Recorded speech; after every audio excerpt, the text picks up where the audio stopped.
Boa tarde, galera. Estamos aqui no dia super domingão, dia 9 de agosto de 2026.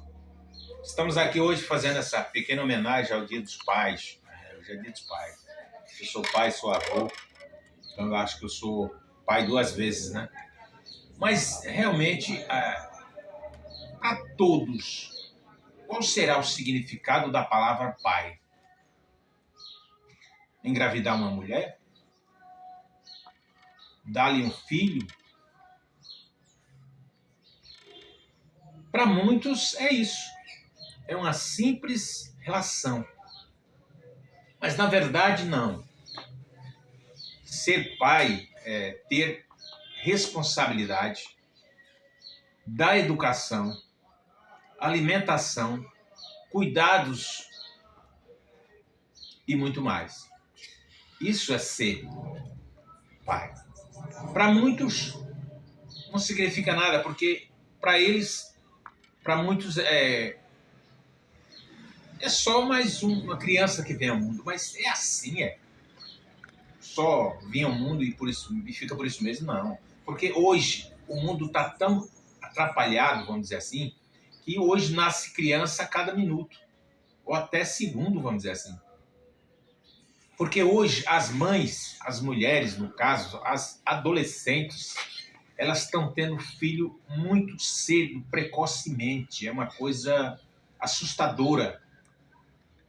E isso é trabalho para os governos, principalmente para o federal, né? Porque ainda mais esse que nós temos aí em Brasília, porque tudo deveria acontecer de bom em Brasília, mas é o contrário. Às vezes acontece numa pequena cidade coisas boas e Brasília não. Mas isso é um caso para assunto político. Nós estamos falando sobre o Dia Mundial dos Pais. É mundo, não é só Brasil. Hoje nós não estamos num dia dos pais só no Brasil, não é no mundo todo. E ser pai é uma dádiva, é uma bênção de Deus, principalmente para a mãe, aquela criança, aquela adolescente nova ainda, menos de 20 anos, formação corporal ainda em última fase, vamos dizer assim. Aí tem, hoje. Ontem eu estava vendo o canal no YouTube, os vídeos, né? E apareceu uma menina com 22 anos, 4 filhos. E a mãe pé da vida, porque ela tinha, em tão pouco tempo, tido 4 crianças. Ter até aí normal. Dentro do mundo humano é normal. Mas não é normal. Porque quando se tem filho, tem que imaginar que no futuro vai precisar de uma boa educação, um lar, uma vida social básica, porque o brasileiro é assim, ele nasce e muitos têm aquela vida luxuosa para quem nasceu em berço de ouro, mas o nordestino em si é básico, é o básico. E o básico é alimentação, respeito, carinho, saúde, trabalho, formação e tudo mais. Mas eles não pensam nisso. É poucos que pensam. Então, vamos ser pai com mais responsabilidade, vamos ser mãe na hora certa. Não tem hora certa, mas tem. Até parece que não, mas tem. Não pode, não existe você com 13 anos pegar uma gravidez. Isso é loucura, isso é falta de controle emocional, falta de controle familiar. Porque todos os pais e mães, se soubessem o quanto é importante conversar com os filhos, é importantíssimo, principalmente para não se meter com pessoas à toa na vida, porque é o que mais tem hoje no mundo. São pessoas que vivem aleatoriamente, não está nem aí com a vida deles, nem dos outros, e quer viver a vida. Mas viver a vida, eu não posso viver a vida usando outras pessoas para isso. Não, está errado. Então, hoje, além de ser Dia dos Pais, é um dia da gente pedir orientação pessoal para todos esses adolescentes que temos no nosso Brasil e no mundo também, né? precisa ter cuidado na hora das decisões, nunca na emoção, sempre na razão. Então, feliz dias dos pais para aqueles que são pais, dos avós. O vovô foi pai, ele é vovô. O pai é pai, vai ser vovô também. Então, tudo isso é o círculo da vida. Mas a vida a gente precisa vivê-la com muita responsabilidade e principalmente respeito pelas vidas dos outros. Porque sem respeito não há sociedade. Mas quando há sociedade, se respeita, vive sobre o respeito, sobre a Constituição, a liberdade de expressão, os direitos, que o seu começa quando o meu termina. Mas tem muita gente que não tem noção do que é isso. Então, feliz Dia dos Pais para todos e tudo de bom, mas com muita responsabilidade, muito carinho e respeito pela sua amada, sua esposa, aquela que te deu um filho.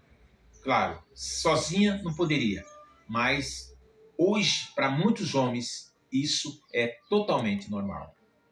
Aproveitando a deixa, eu vou mudar a pauta. Eu estou falando agora sobre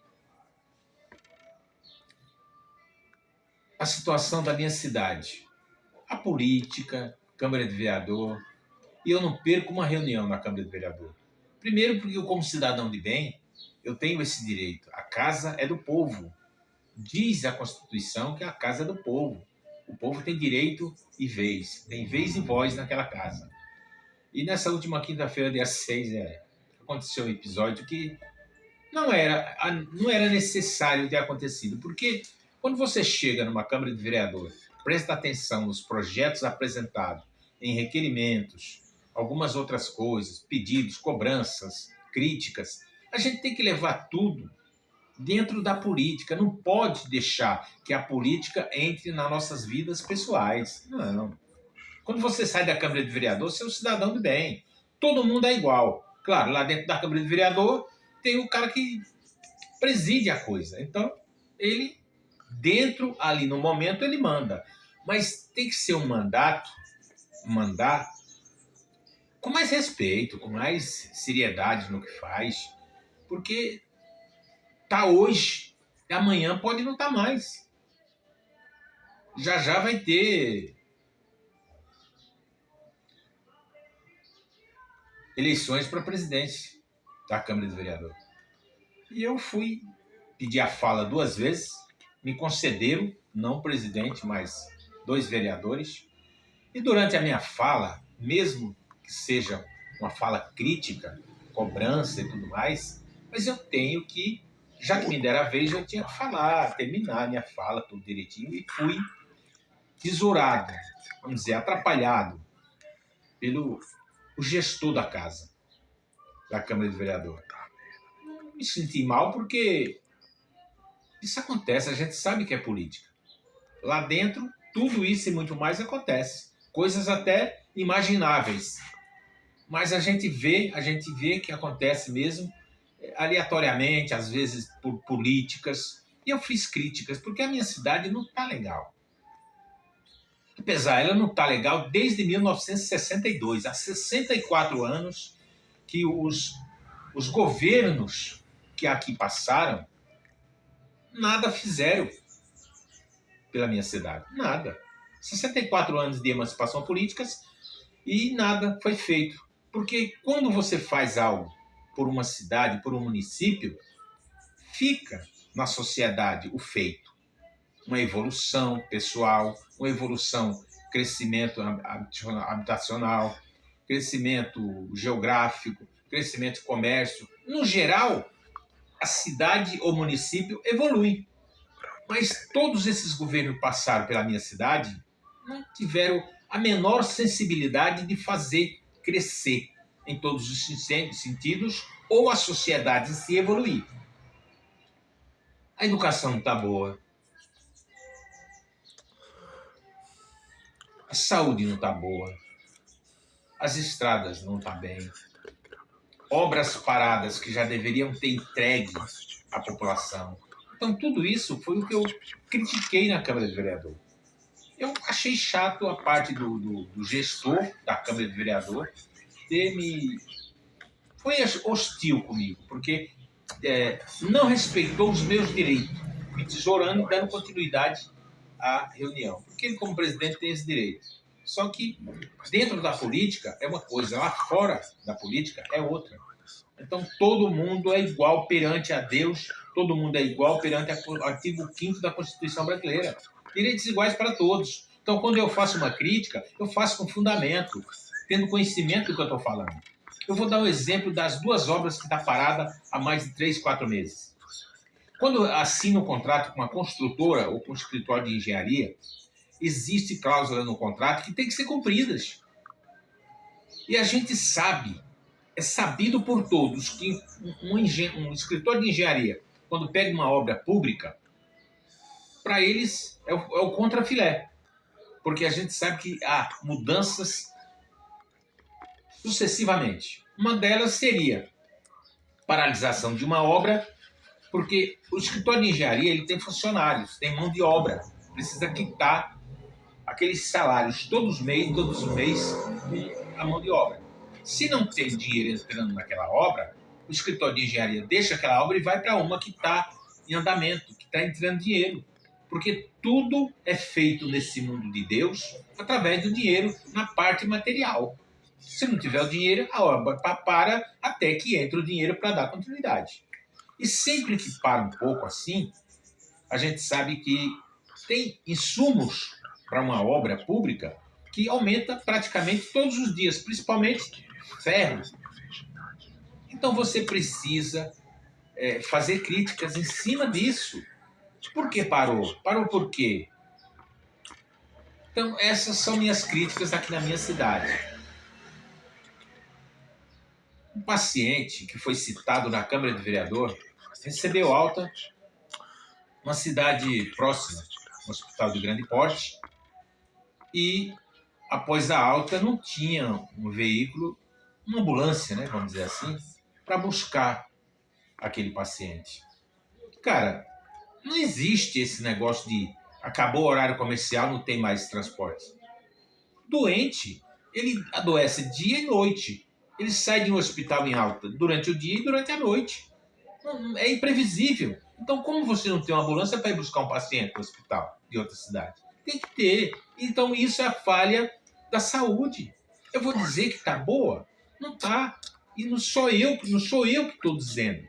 É os vereadores da Câmara que cobram da gestão essa situação. Isso não pode acontecer. O paciente não pode ficar uma noite todinha esperando um transporte para voltar para a sua cidade. Então é o que está ruim. Está ruim. Fazer o quê? Nós temos uma guerra hoje na minha cidade entre a Secretaria de Educação e os professores, porque não tem nada correto. As redes sociais por aí estão cheias do relato do que está acontecendo. Então, saúde não está boa, educação não está boa, as estradas não estão boas, as obras paradas. Eu vou elogiar? Não. Mas o que acontece? Como eu falei agora há pouco, são 64 anos de emancipação política. Só que não mudou em nada. Não mudou nada. E quem tá assim. Os outros não fizeram, por que eu vou fazer? Mas não é assim. Alguém tem que chegar uma hora e fazer o que é preciso ser feito. Melhorias para a cidade, para o município e para o Estado também. Ou como não dizer Brasil no geral, porque o Brasil está numa situação belíssima. O nosso país nunca esteve que é o 3º melhor país do mundo. Eu acredito isso, mas dizem que é o 5º. Mas como é que você pode ser o 5º país do mundo se você alimenta vários países do mundo? Então você está numa boa. O problema no nosso país chamado Brasil é a corrupção, é aquela política mal praticada para o pessoal e para os partidos políticos. Que pena. Se fosse o contrário, como não estaríamos numa boa, lá no alto das pesquisas, em tudo? Mas nós temos um problema crônico no Brasil: educação. Infelizmente, políticos sobem no palanque e prometem tudo que é de bom para a educação. Mas nós sabemos que é só promessa. Agora vai ter eleições em 2027. Agora, eu te pergunto, esse ano vai ter eleições em outubro, aliás. Lá para o dia 4 de outubro vai ter eleições. Aí eu te pergunto, o que vai mudar? Politicamente falando, nada. Vai continuar nessa política corrupta que é praticada no nosso país, que muitos setores do nosso Brasil virou uma crônica, uma doença crônica, bebedeira, todas as drogas, politicagem, política falsa, corrupção, formação, lavagem de dinheiro. Olha os escândalos que tem em Brasília. Quem tinha que dar exemplo ao nosso país maravilhoso que é Brasil, é Brasília, a capital, onde mora o homem que manda no país. Cadê o exemplo? As bombas não estouraram ainda. Estão preparadas, estão preparando as bombas porque tem muito escândalo em Brasília envolvendo tudo que é político. Não é um só, não. Não vamos generalizar e dizer que tudo que é político é corrupto. Não, também não é assim. Porém, eu diria que 90% dos políticos brasileiros são corruptos. Corruptos não no caso de... corrupção é tudo que você fizer de errado. Que se estiver contra a lei brasileira, é crime. Se for crime, é corrupção, é lavagem de dinheiro, é sonegação de imposto, tudo isso. Aí dizem, até na Câmara de Vereador, teve um nobre vereador que pediu a tribuna para falar que o melhor presidente está no poder, que ele tirou o Brasil do mapa da fome. Como, cara pálida? Porque enquanto ele diz, né, que a gente sabe que é tudo mentira, ele é o pai da mentira e alguns políticos em torno são os filhos da mentira. Porque quando você tira um país do mapa da fome, você deixa as bets, banca de apostas, que acabaram com o esporte brasileiro. E eu falei isso antes da Copa. Vocês viram o resultado, né? Como é que o cara tira o Brasil do mapa da fome e deixa as bets operando aí de vento em popa, falindo pessoas de bem, pessoas se suicidando, pessoas se endividando, pessoas perdendo emprego, pessoas com débito até o fim da vida. Isso é tirar o Brasil do mapa da fome, causando fome nos brasileiros. Isso é um crime organizado. Que, infelizmente, nós temos um presidente em Brasília que não cuida do seu povo como deveria. Digo, esse projeto chamado social, isso não existe. Principalmente para o nordestino, do norte, do nordeste e do norte do país, que sempre trabalharam na roça, sempre foram guerreiros. Essas obras sociais tirou o povo da roça. Hoje você não vê uma roça de mandioca na zona rural. Mandioca, que é o básico, é um insumo para ter o básico na mesa do nordestino, que é a farinha. Já pensou? Faltando farinha na mesa do nordestino? Por quê? Porque ele não planta mais, prefere comprar. Roça ninguém planta mais, prefere comprar. Tempero, vão para a feira na cidade comprar coentro, alho, cebola, pimentão. Cara, isso todo mundo produzia há 30 anos atrás. Olha a mudança que traz esse tal de projetos sociais. Eu sou contra totalmente.